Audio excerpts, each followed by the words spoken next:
video. So this is basically just an update video. If you have no idea what I'm talking about and what this video is all about, you can look at the Facebook group. This video here will be posted on YouTube, so and then linked through Facebook. But the Facebook group is where most information is going to be coming out more consistently, and then that's where I get my feedback from the community. So it's just easier, a better format, a more conversational platform where I can talk back and forth. So the newest developments with the Rapt are, so this is the V2 original styles, medium and strong. The most recent developments are the 2x4 hybrid insert, and then a 2x3 in either strong or medium setup. And then we're not covering V1.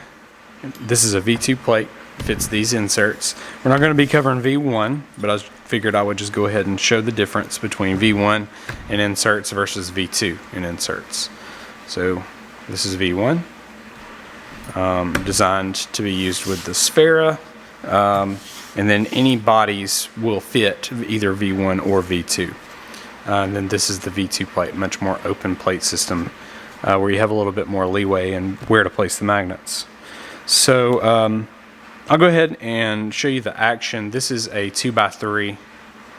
You can tell that the action is much longer between clicks. And then there's also other moves. Let's see if I can do it. You can flick this down, yeah, and it'll walk down the side.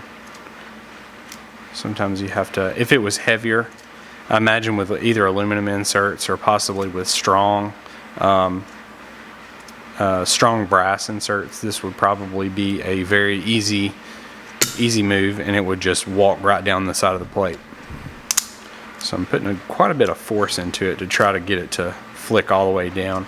That's one of the coolest new moves that I've been able to do with the 2x3 inserts. And of course you can walk it back and forth, but I try to, that's one advantage I feel like metal inserts are going to have, is some of this will walk down a little easier. It'll fall due to gravity, the weight of the slider, it'll kind of fall easier. So, and that's the purpose of the video, is like, should I invest in getting metal inserts in these three right here, the three new ones, hybrid, 2x3, medium, and 2x3 strong.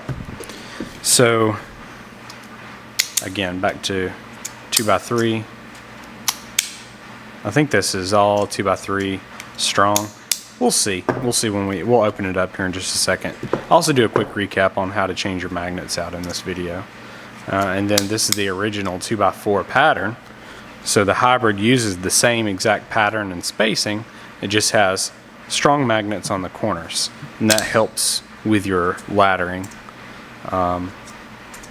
Helps you retain the half without kicking it off there. I just did that one on purpose, but helps you retain the half a little better without kicking it off there with those strong magnets on the corners. And I feel like that would be that would be very helpful in aluminum material for sure, and then brass material probably would work. I'm not sure though.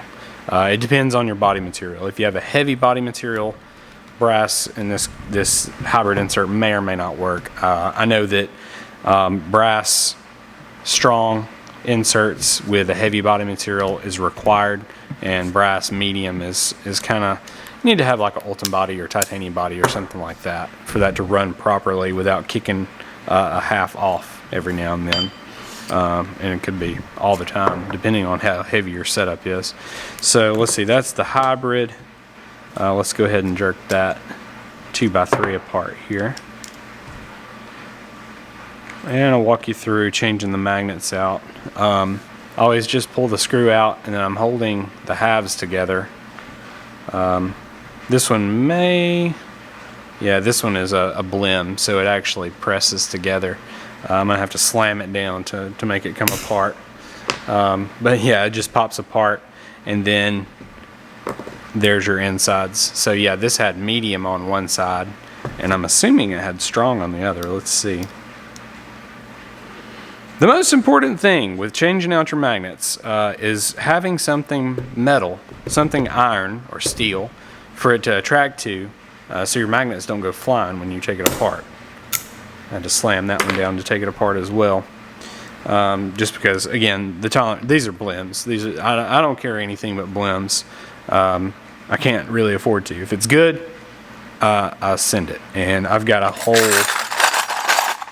thing full of blims that I can sort through and go through and pull my carry stuff out of. So take the magnets out, and we will put them back in just to do a quick recap on how to change your magnets. My favorite way to change them, and the way that I do them, so I know that I get the polarity right every single time, is I will take my entire stack of magnets that I plan on using with this slider, and I'll go ahead and just put them into a stack. And I'll put my inserts in, and so the strong is first. So let's go ahead and do this entire side. We're just gonna slide the magnets into place. So I'm just sliding them across the plate and letting them, let's do that again. So I'm just putting the stack in, sliding across and letting it drop down, and it's attracted to the metal underneath. All right, slide it off the end, do the other side, they drop in, I'm left with my stack of mediums that go on the other side, right? Then I'll go ahead and throw my body on there and throw my screw in. So we've got one entire side completely assembled. Bam. All right, then I'll take that side and just throw it down. You could throw it down on a table at this point. You don't necessarily have to have that metal to attract the magnets, because you're going to be using this side in order to assemble your second side. I'll throw my inserts in, grab my stack of magnets, and I'll let the magnet attract to the opposite side. Kick my insert off there, throw that joker back on there right quick. And we'll do the same thing. We'll just slide those magnets into place, and they automatically attract one another. That way the polarity is never ever screwed up. And this is the way I do it when I'm assembling them to ship to you guys. Granted, I'm a little gentler whenever I'm assembling yours. I have a separate area where I do that. But I lost my screw. There it is. Throw that back in there.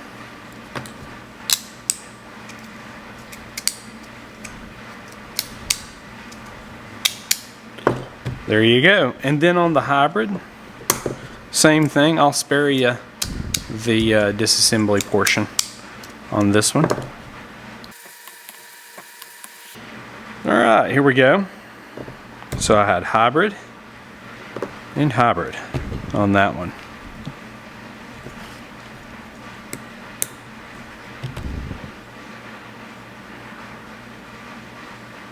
There you go. Go ahead and throw that back together.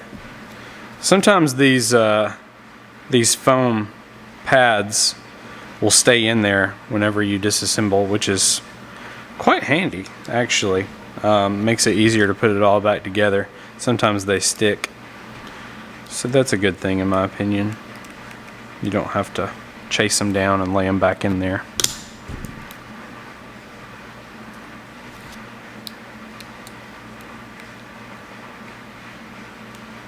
There we go.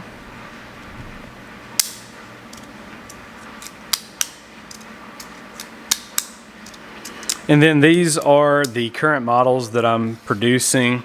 It won't be long. We may be moving on to something else. So if you've been sitting on it and kind of waiting to see what happens, it may be time to go ahead and message me. I am taking orders via PM. I do not advertise that fact. That way I keep my lead times fairly low. And I just don't, I'm so afraid of getting overwhelmed. So I don't necessarily advertise that I'm, pretty much open for whatever you might like me to make. You just have to let me know. But I guess I'm advertising it here. But yeah, I'm open to working with you, whichever direction you'd like to go. But yeah, we'll lay out the models here. So this is the SSI, and that is super. Here, I got a marker. We'll write it down. This is super stepped inlay. All right, and then we have a super stepped solid, SSS.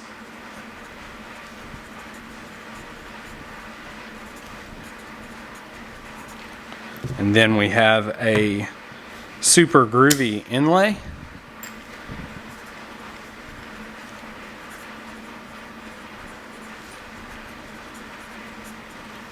And then we have this one is not installed on, I had another inlay on that set up, but this is a super groovy solid.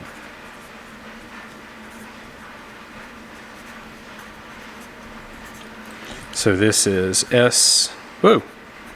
G. That is a G, I promise. S. My goodness. And then we have a SGI.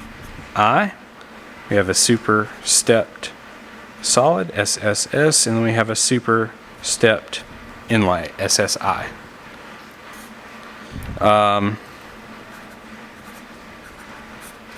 SGS, SSI, SSS, SGI, SGS. And it's all derivative from the original Super Groovy inlay, which was the first in this series. So I had an idea to do an inlaid slider, and then the names have just kind of gone from there. I really determined that I wanted to do an inlay model, and then people started asking for the same style with they wanted the same material for the inlay as the body. I was like, well, that's needlessly expensive. I can get a solid body variant of the same design, and it's much cheaper. It's a standard price versus, an additional 60, 70, 80, 90, on up to, over $200 over the solid body variant. So that's why I ended up bifurcating this product line. It was kind of an organic thing. But my original intention was to do the inlays. The big difference between the inlay designs and the solid designs are this, like in the overall shape and feel. You have kind of a 3D machined scallop here. Let's see if I can zoom in some more. Yeah, you have this 3D machined scallop along the edges of the inlay. And then that's not possible on the solid body because the tool that cuts that area would run into this portion. So this is a solid smooth chamfer as opposed to this 3D machined chamfer. Okay, and it's similar on this solid body. And this really, honestly, this has the best feel out of any of the ones that I've made so far. This stepped style. No, those don't go together. Magnet polarity is wrong. Or not the polarity, but the setup. It was 2x3 and 2x4. But the Super Groovy is good. It has great, fantastic grip. But the stepped style I find has much greater ergonomics in general. It's just more comfortable to use.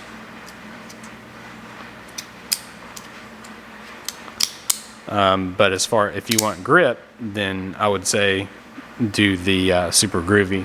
If you want it to be more comfortable and feel more like, it just feels more, let's see if I can force these together. Kind of. But it kind of feels more like a egg in your hand, sort of, compared to the flat profile of the groovy style. All right, trying to think of anything else I may be leaving out. Yeah, if you're interested in one, just PM me and I'll get you fixed up. What else? What else? I think that's it for now. Hope everyone has a fantastic day. And we'll see you next time. Bye-bye.